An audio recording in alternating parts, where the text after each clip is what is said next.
Paige.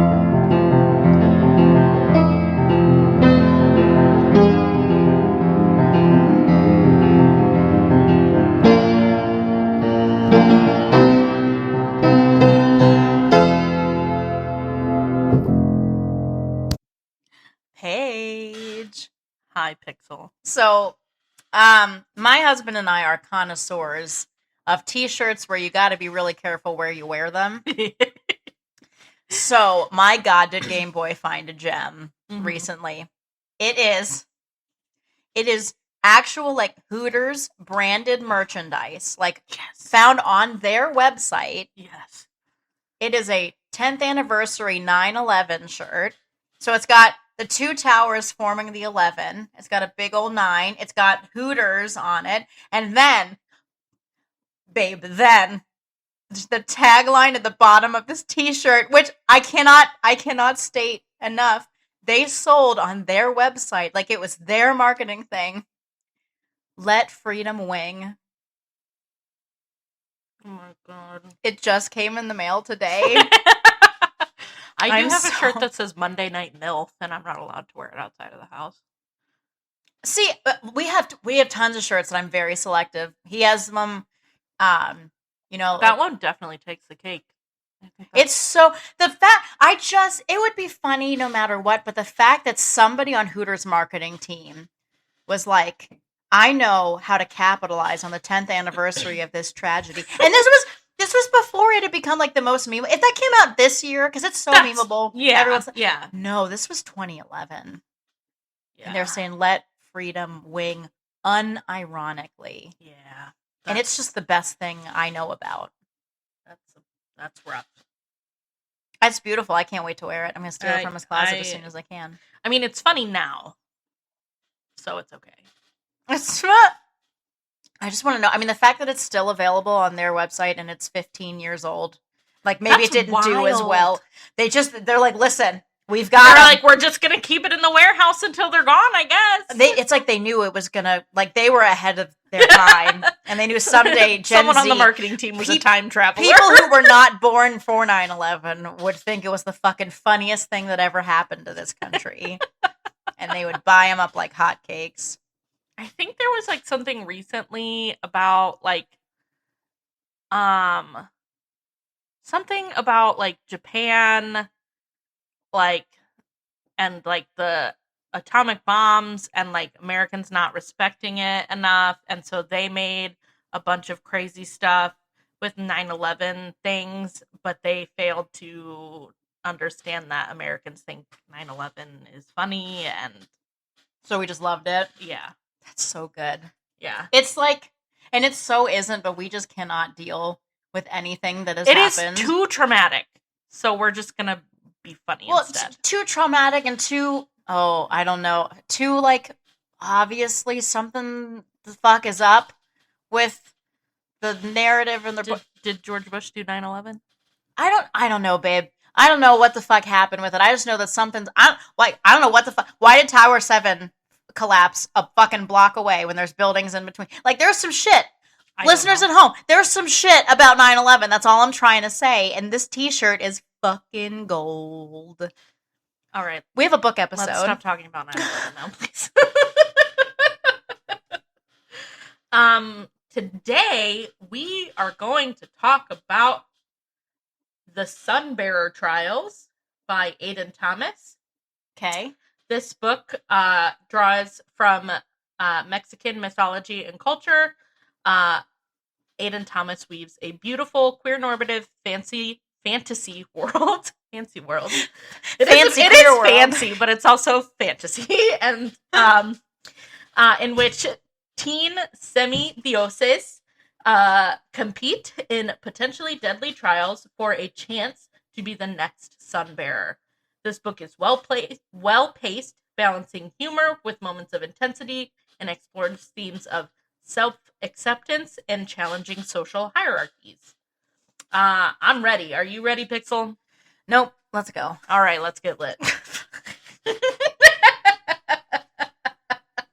So this book actually opens with a short creation narrative. Hot. I love it. Let's do it. Yeah. So in the beginning, there is Soul. Okay. Sol, S-O-L. Sun, yeah. Sun. Sol creates the earth, and with it, tierra. Earth, yep. Together, they create 3 groups of gods. The golds, who are extremely powerful but also vain. The jades, who are kind but too focused on themselves and their power. So also vain? Yeah. Sorry, continue. Like, focused as in, like learning more about it. Like, and how to use it. Okay. Thing. And the obsidians, who are passionate but selfish. After try number 3, Sol is like, I'm done. I'm not doing this anymore. Sick of you people. All my kids are bullshit. So he buries his heart Sol decides to bury their heart in the earth's soil, and humans are inadvertently created. And Sol and Tierra love the humans. They are their favorite creation. Sol and Tierra task all the gods with taking care of the humans, but the Obsidians are like, we don't want to do that. So they rebel against the rest of the gods. To save their creations, Sol sacrifices themselves and becomes the sun. The sun protects the earth during the day by keeping all of the obsidians in the sky. And at night, they are protected by stones that Tierra made out of Sol's body. The Sunbearer Trials are created because every 10 years, the stones require a sacrifice to rejuvenate them. So the winner of the trials becomes the Sunbearer, who goes to each stone to replenish it, and the loser is sacrificed in order to refuel them. Okay. Chapter 1 opens with our main character, Teo, being caught pulling a prank. Teo is a trans semidios, or demigod, whose mother, Quetzal, the jade diosa of birds. Whose mother is Quetzal, the jade diosa of birds. I've forgotten how to talk, apparently. This is also not all in English, so yeah. Forgiveness. Teo is let off easy and goes to run some errands, and we kind of get a look into his daily life. We meet several members of Teo's community who helped care for him after his father died. He is interrupted by a fire breaking out in the Panaderia, I believe is how you say it. Mm-hmm. Rather than wait for the gold semidioses, whom they call heroes, Teo takes matters into his own hands. But he doesn't do so well, and ends up having to be saved anyway by the gold heroes, including his ex-childhood friend and his sister, Aurelio and Aristella. Teo then makes his way to his mother's temple, where Quetzal scolds him for being late. Tonight is the ceremony where they will choose 10 semidioses who will compete in the trials. For Teo, this ceremony is just a formality. Jade semidioses are never chosen. Okay. He is quickly made ready with the help of his caretaker, Huemak. And we learn that Teo has wings, but since he is trans, he hides them because they look like female wings, and they are duller and brown and not the bright green wings of a male bird. So we get to this kind of pre-ceremony party dinner banquet thing. And we start to meet some of the other demigods who are there. We meet Nia, who is one of Teo's only friends. She is extremely excited about the Sunbearer Trials. She is the daughter of Tierra, who is, and she is a gold. So all the golds go to this kind of like elite training academy where they are literally trained to compete in these trials. Mm-hmm. So we also meet Zio, who is the son of the god of bad luck, Mala Suerte. We also learn that Teo and Aurelio used to be good friends until Aurelio went to the academy and then would not talk to Teo anymore. Okay. So they eventually gather up all of the semidioses, and they're going to be chosen. The ceremony is led by Luna, the diosa of the moon. When the semidioses are chosen, a sunburst crown appears on their heads. Nice. So the first to be chosen is Ocello. Ocello. They are the child of Guerrero, who is the diosa of war. Next is Marino, son of Agua, diosa of water. Next, both Aristella and Aurelio are chosen. They are the twin daughter and son of Lumbre, the diosa of fire. Next is Atzi, daughter of Tormentoso, dios of weather. Then Sochi, daughter of Primavera, diosa of spring. Desi, son of Amor, diosa of love and community. And then, despite Teo's silent pleading that she not be chosen, we have Nia, who is chosen. Next, while Teo is lost in thought about his friend, the next Semidios is chosen, but it is not a gold. It is Zio, the young son of Malasuerte, a jade god. Oh. Everyone in the crowd is shocked as jades almost never get chosen to be in the trials. Lastly, while everyone is still reeling from one jade Semidios being chosen, the final contestant is chosen, and it is, of course, Teo. Yep. After some protest from Teo and Malasuerte on the choosing of two jades, all the contestants are taken into Soul Temple, where they have rooms waiting for them. Nia assures Teo that she will help him survive, and they decide to also offer to form an alliance with Zio. To show solidarity, they invite Zio to go raid the kitchen.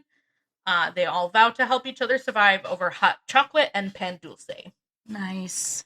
The next day, Teo has to be fitted for clothes that he is going to wear in the trials. All the golds already have these like super high-tech training clothes. Because they were prepared for this. But Teo's a jade. You don't got that. So he gets fitted for that. They are his uniforms are made with special slits for his wings, even though he keeps them bound and insists he won't use them. I feel like you got to use whatever you got, even if they don't look right. Yeah, probably. So it is announced that they will be traveling first to Nia's home city of La Cumbre for their first trial. All the competitors travel on a yacht to each city. Nice. While traveling, Teo tries to train by lifting weights, but he just ends up hurting himself. And Aurelio is there, and he gets super embarrassed in front of him. Yeah.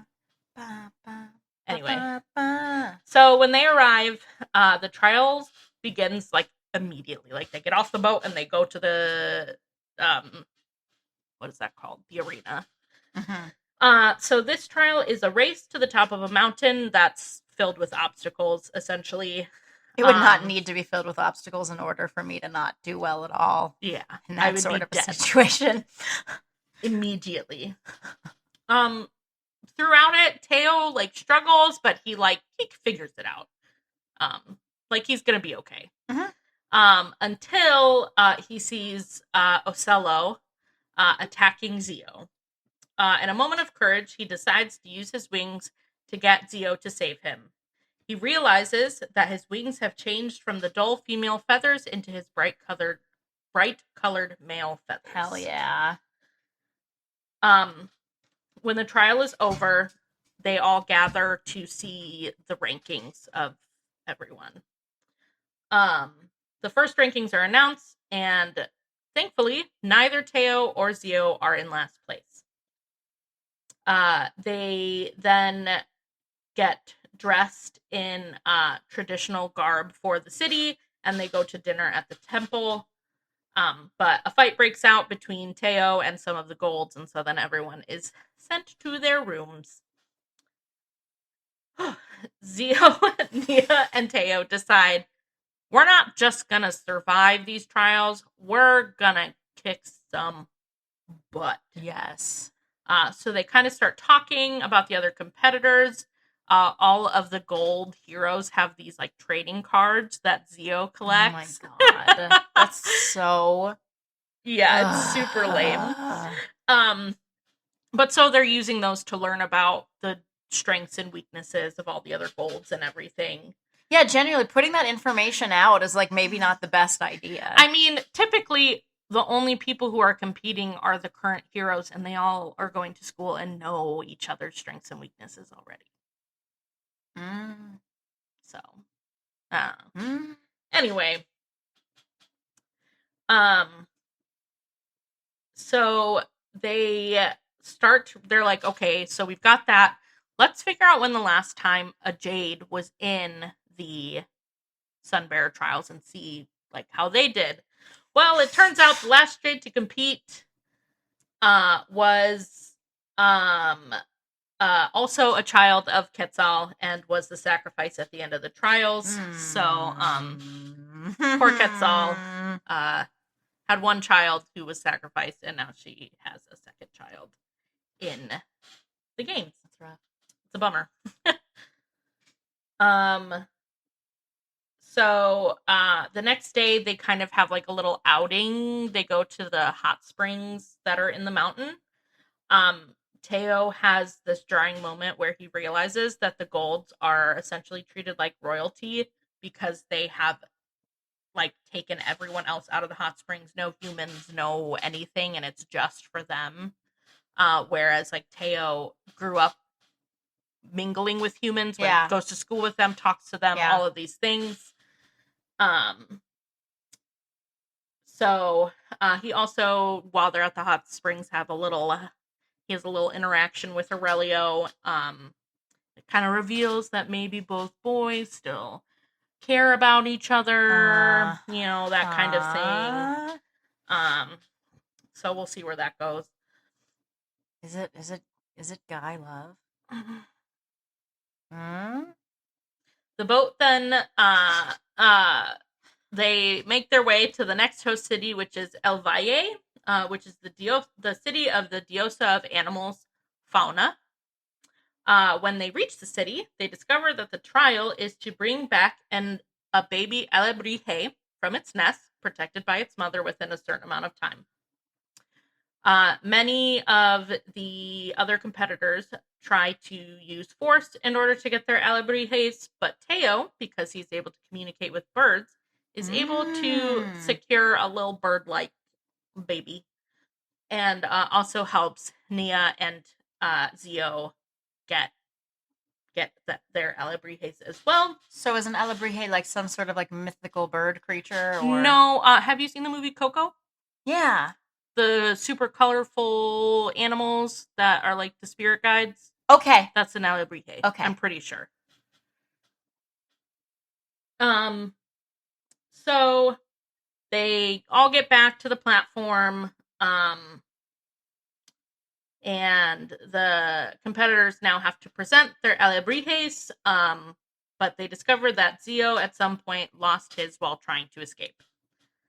Womp womp. You gotta watch your alebrije. Yeah. So the new rankings are unveiled, showing that Nia is in first. Yay!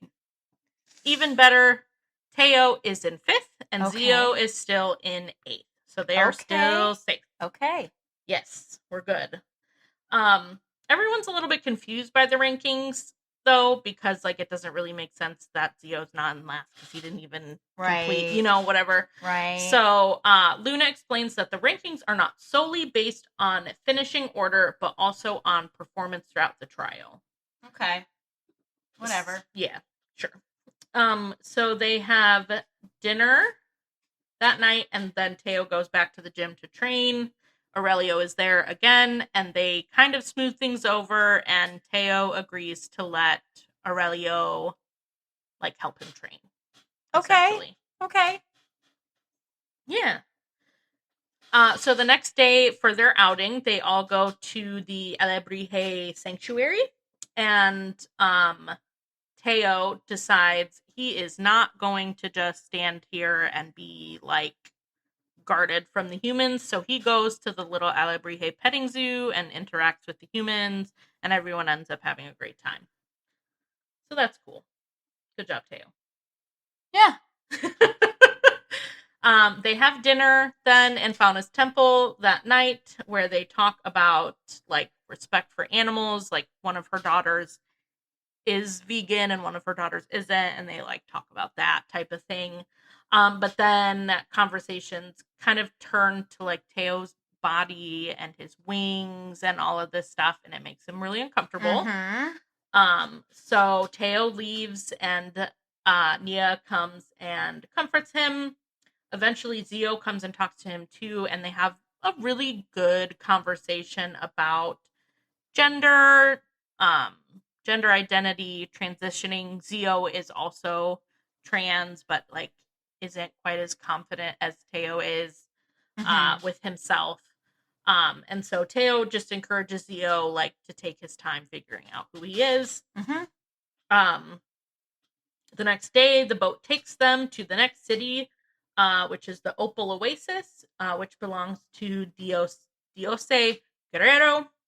The trial here is called the Bloodless Battle and requires competitors to team up and avoid being like tagged out. Teo is paired up with Aurelio, of course. And by the end of the trial, they are the only team left standing. And you can also kind of see that Teo is like gaining some confidence in his abilities. He's like, okay, I don't suck at everything. So at the rankings, Teo has moved up to 4th.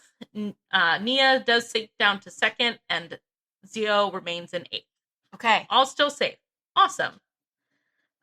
They learned that the trial was to showcase teamwork, and, you know, that's why Teo was able to move up, even though, you know, he didn't do as well or whatever. So Teo is starting to feel like, hey, maybe I have a chance to win this whole thing. And now he's like determined. He's like, I'm gonna be the first Jade to do it. Cool. Yeah, cool. You do that, dude. But like, what is the prize? Spreading one of the other of their blood on a bunch of rocks? Like, oh yay, I'm glad I won. I get to. Yeah, but it's like, I guess it's an honor. You know, they build it up. But like, yeah. I'd rather like 2nd place. Right. I'd feel good That's about why 2nd I place. would much rather just come right in the middle. Yep. Yep. I don't want to do the sacrificing. I don't want to be sacrificed. Exactly. Yep. Where was I? So, they, after the trial at night, Teo decides he wants to get into maybe a little bit of trouble. So he invites Aurelio to sneak off the boat and go buy some candy. They sit and talk, and Aurelio tries candy for the very first time. No Never had way. candy before. Well, that's what you get for hanging around with humans. Yeah.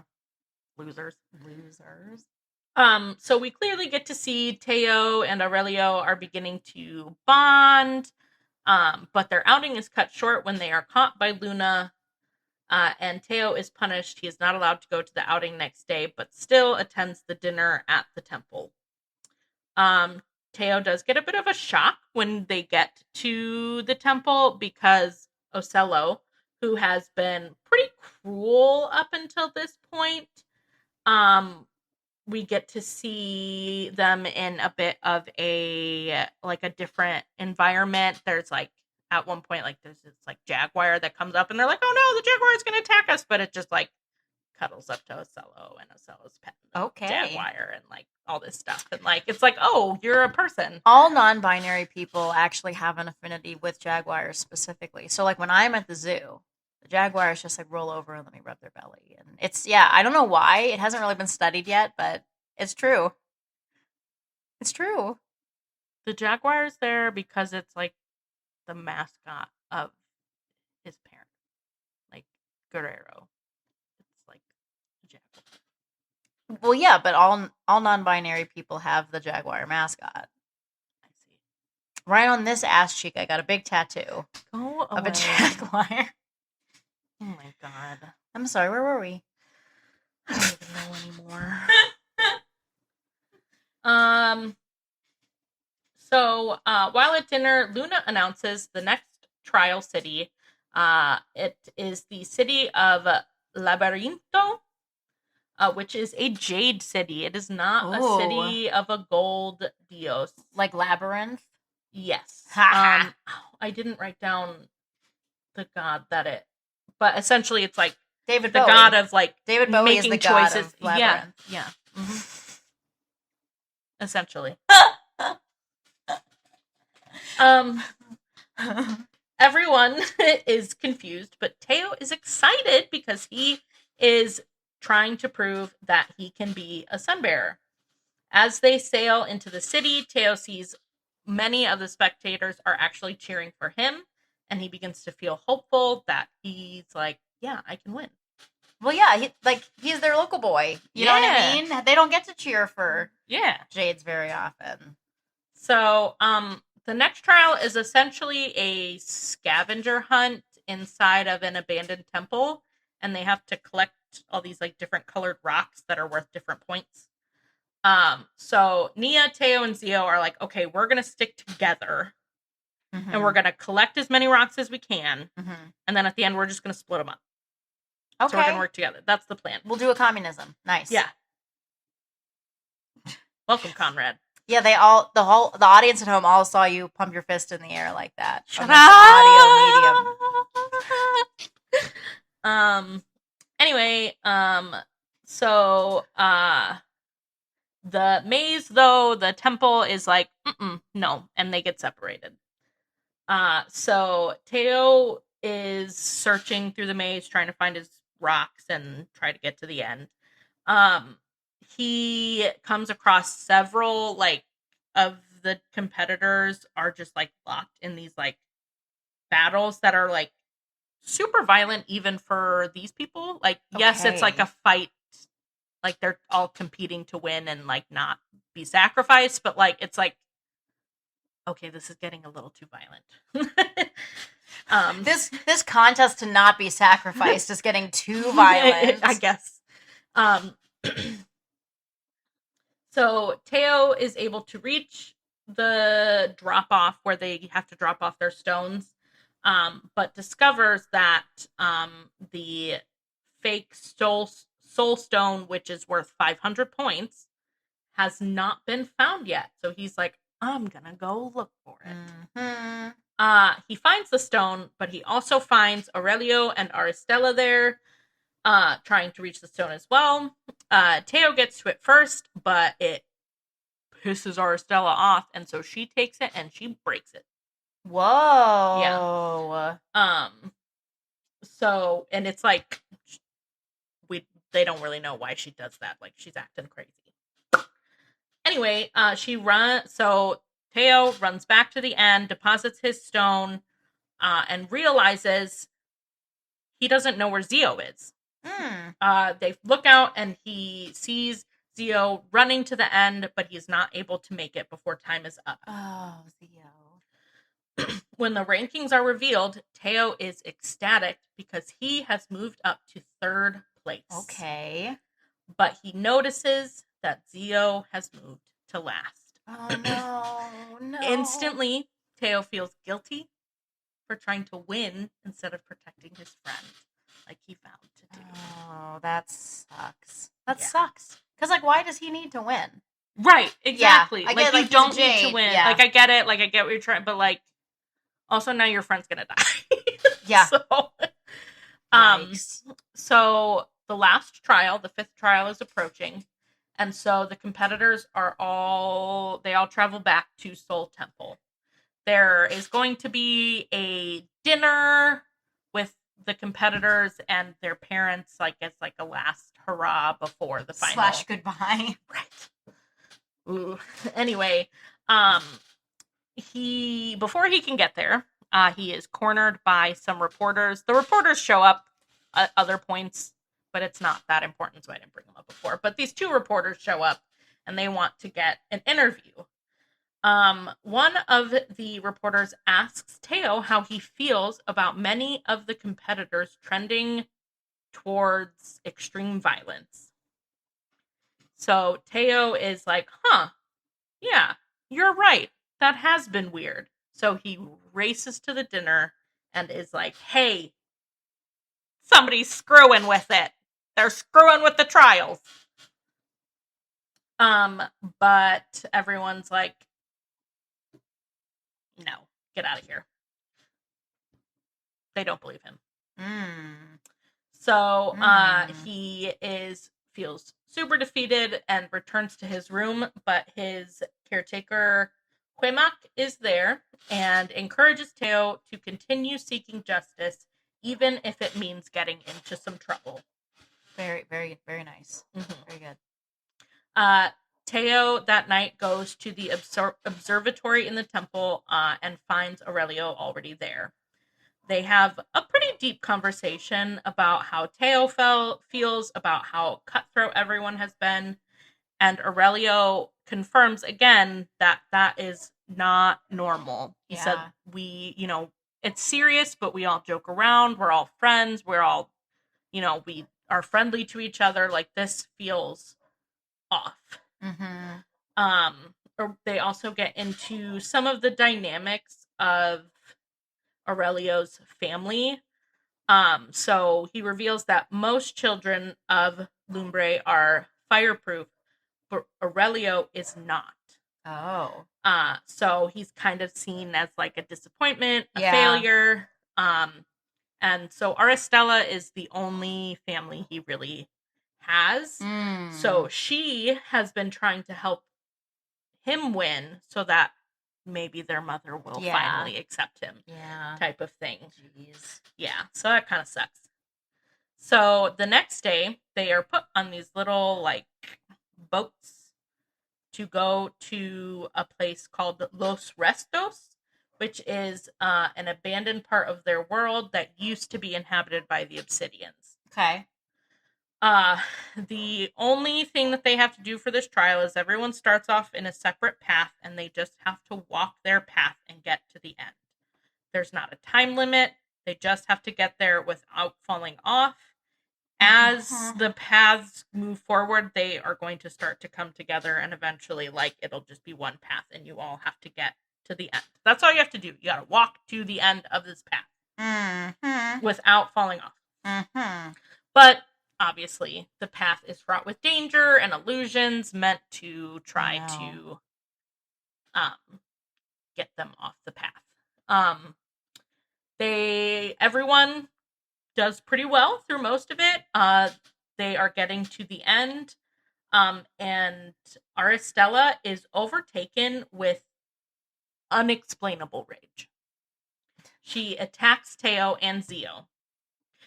Nia attempts to save Teo, but Teo ends up sacrificing his ability to finish to save Zio, and so Zio can finish. Right. Okay. Both Teo and Aristella fall off the path and do not finish the trial. However, when the final rankings are revealed, Teo is still selected as the Sunbearer. And the person in last place, who is going to be the sacrifice, is Aristella. Teo tries to talk to Aurelio after, and Aurelio accuses Teo of letting Aristella fall, even though he knows how much she means to him. The Sunbearer, so now they have to go do this ceremony. As the Sunbearer ceremony approaches, Teo feels kind of on edge. He's talking, he's got to kill somebody. Yeah. So, understandable. Quemak tells him what he has to do to sacrifice Aristella, but Teo is extremely conflicted.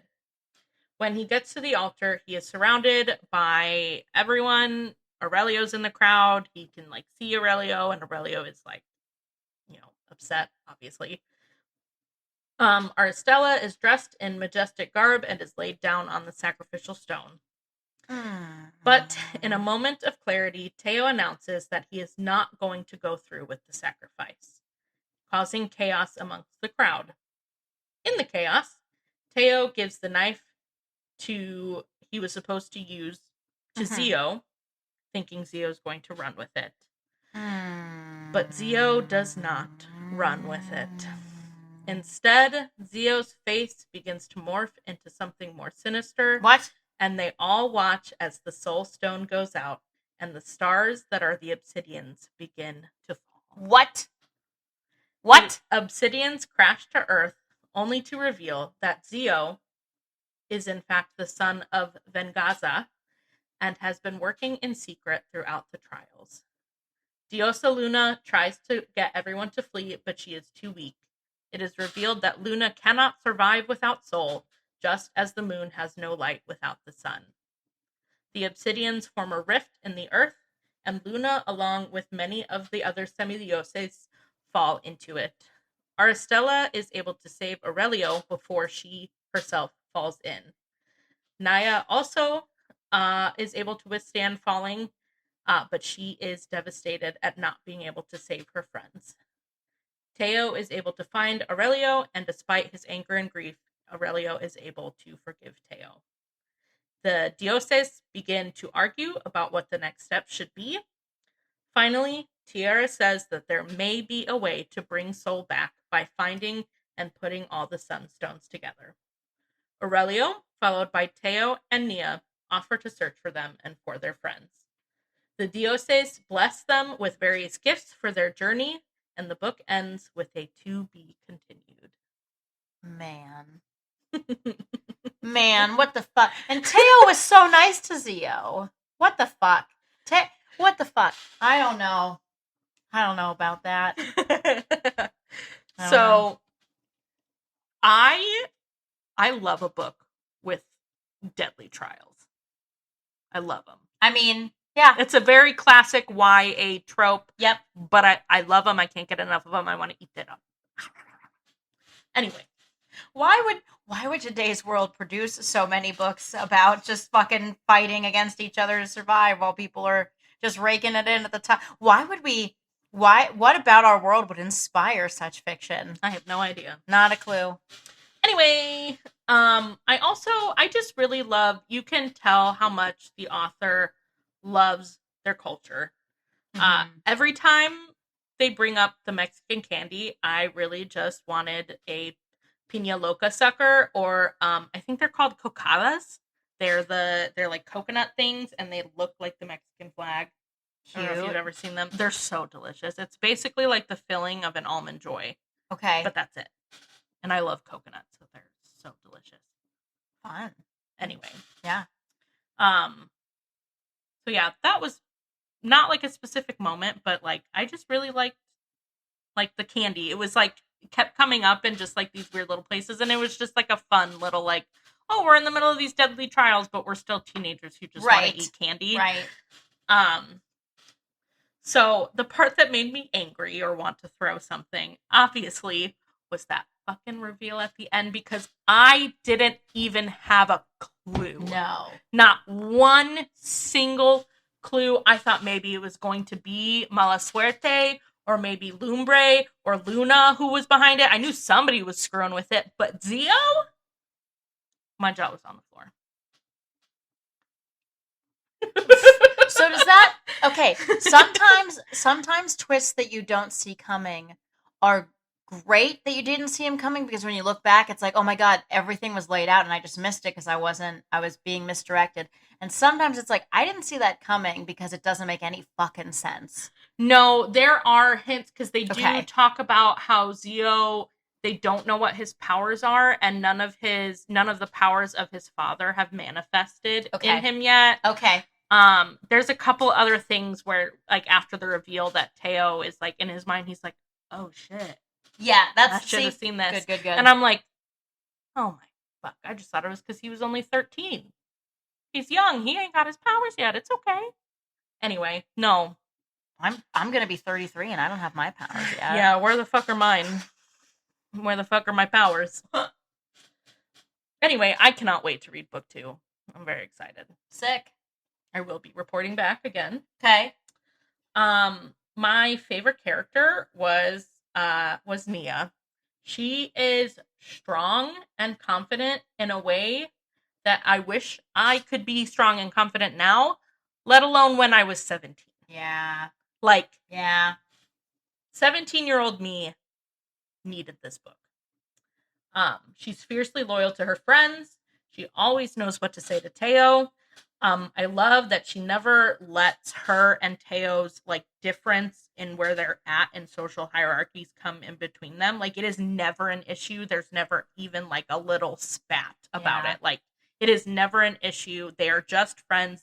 Nia loves Teo and Teo loves Nia, and that's the end of it. So get yourself a friend like Nia. I think you'll be set for life if you get yourself a friend like Nia. I'm trying. Yeah. Um Wait a second, am I not your friend like no, Are you? I think that's a you. No, see? You know. I'm not confident enough to be her, so it's not gonna happen. Anyway, I really enjoyed the book overall. I felt like it had a good balance of an exciting, like, young adult adventure, but also, like, taking the themes of the book seriously. There was multiple really good conversations about identity throughout the book, and I feel like they're just important things for teens to read.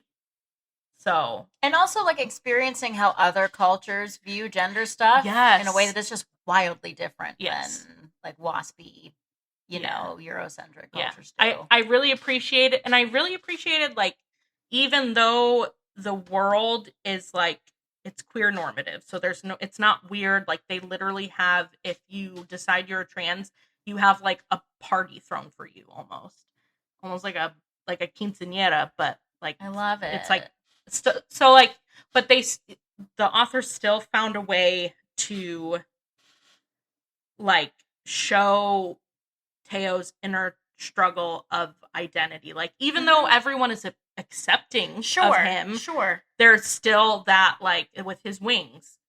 Like okay, like these don't match these are on the outside of me, but they don't match what I feel on the inside. I will say I do wish that there had been a little bit more buildup of his wings like changing. It's not really like you know it's going to happen because on the cover of the book he's on the cover and he's got like the green, like the bright green and turquoise wings. But I wish there had been a little bit more of just like, oh, the first time he used his wings, that they like. I wish there had been a little bit, like learning how to use them and be okay with them, and then, but you know, whatever, small gripe.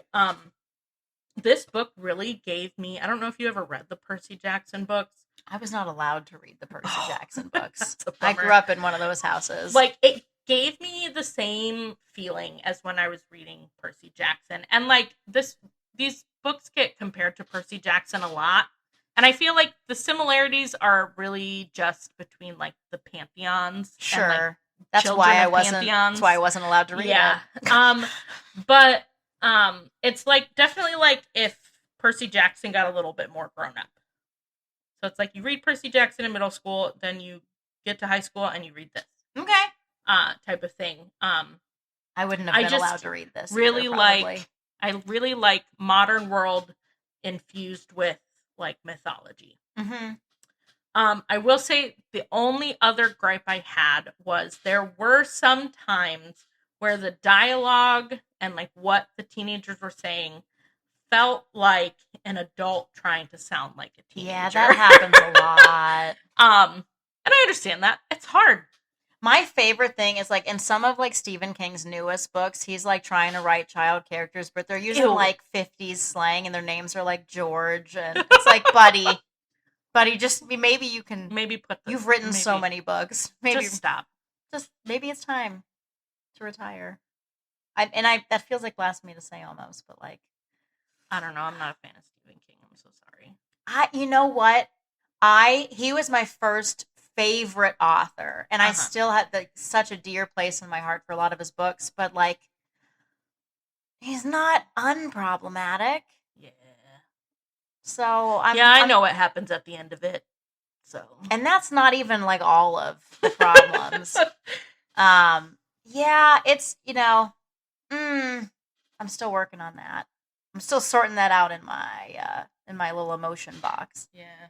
I mean, at least your favorite author is not J.K. Rowling, so. No.